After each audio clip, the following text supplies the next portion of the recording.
ఎర్రగడ్డ, పచ్చిమిరపకాయలు, కొత్తిమీర ఇవన్నీ బాగా నూనెలో వేయించుకుంటున్నాము. ఇక ఎంటకాయలు అయితే ఇలాగా వాడిచి పెట్టాము. ఈ పీతలు అంటారు, మేమైతే ఎంటకాయలు అంటాము. చింతపండు పులుసు పోసి వండుకోవచ్చు. ఉట్టి మిరియాలు, తెల్లగడ్డ, ధనియాలు దంచేసి అల్లం తెల్లగడ్డ పేస్ట్ వేసి చేస్తున్నాం మేము ఇప్పుడు. చాలా సింపుల్గా చేస్తాం. ఎర్రగడ్డలు బాగా వేగాయి, అల్లం తెల్లగడ్డ పేస్ట్.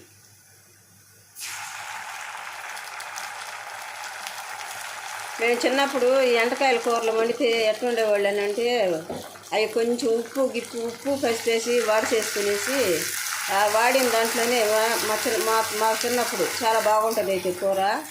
దాన్ని కొంచెం నీళ్లు పోసేసి వేగిన తర్వాత ధనియాలు, మిరియాలు కొంచెం ఏం చేసుకుని తెల్లగడ్డ వేసి దంచి పొడి చేసి వేసేసేవాళ్ళు.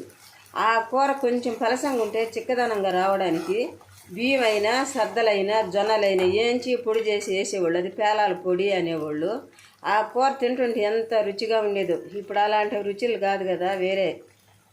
అల్లం పచ్చివాసన పోయింది, టమోటాలు వేస్తాం.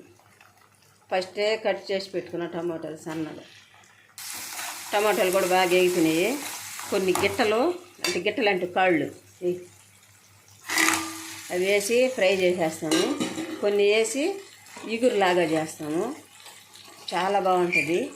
కానీ వీటిని ఏ కూరలోనైనా ఉప్పు, కారము పక్కాగా పడితే కూర తినడానికి చాలా బాగుంటుంది. చాలా రుచిగా కూడా ఉంటుంది. అట్టని చెప్పిన ఉప్పు ముగుడి మీద తలిగి ఉప్పు ఎక్కువ పోసేసి తినకుండా చేసినట్టు కాదు, మితంగా వేసుకోవాలి. ఒక చిటికెడంత పసుపు పైన. ఇందాక మసాలా కూడా వేసింది, ఇప్పుడు కొంచెం చెప్పు. నువ్వు చెప్పండి. ఇది ఆచి చికెన్ మసాలా పొడి, ఇది ఆచి మిరియాల పొడి, ఇది ఆచి గరం మసాలా పొడి. అయితే నేనైతే పొళ్ళే చేస్తా, రెడీ ధనియాల పొడి. ఈ కంపెనీ బ్రాండ్ బాగుంటుందని ఈ పిల్లకాయలు అయితే ఇది తెచ్చుకుంటున్నారు. నాకు ఆరోగ్యం బాగలేదు కాబట్టి నేను పొళ్ళు ఏమి వేయట్లేదు. ఇప్పుడు ఆ పొళ్ళే వేస్తున్నాము. మేమంటే ఏమీ వేయలేదు, కొబ్బరి కానీ గసాలు కానీ వేయలేదు. ఇప్పుడు ఆ పొళ్ళన్నీ వేసి ధనియాల పొడి వేసాము. ధనియాల పొడి, గరం మసాలా పొడి కొంచెం,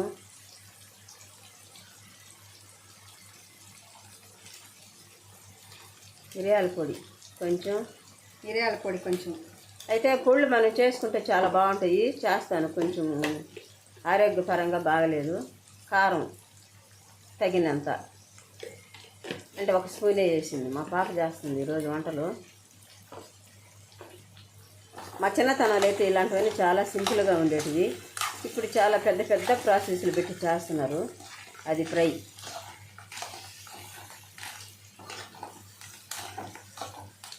చూడండి, స్మెల్లే అదిరిపోతుంది. తింటే ఇంకెంత బాగుంటుందో. అంతేనండి, అయిపోయింది ఫ్రై. చూసారా ఎర్రగా ఎంత బాగా ఏం చేసిందో చక్కగా.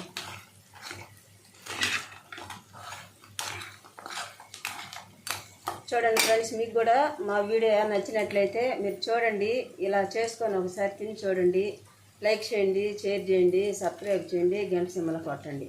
మేము చేసే వంటలు కొంచెం మసాలాలు తక్కువే ఉంటాయి కానీ ఎక్కువైతే ఉండవు. కానీ వండితే మాత్రం సూపర్ టేస్ట్, ఎక్సలెంట్గా ఉంటాయి.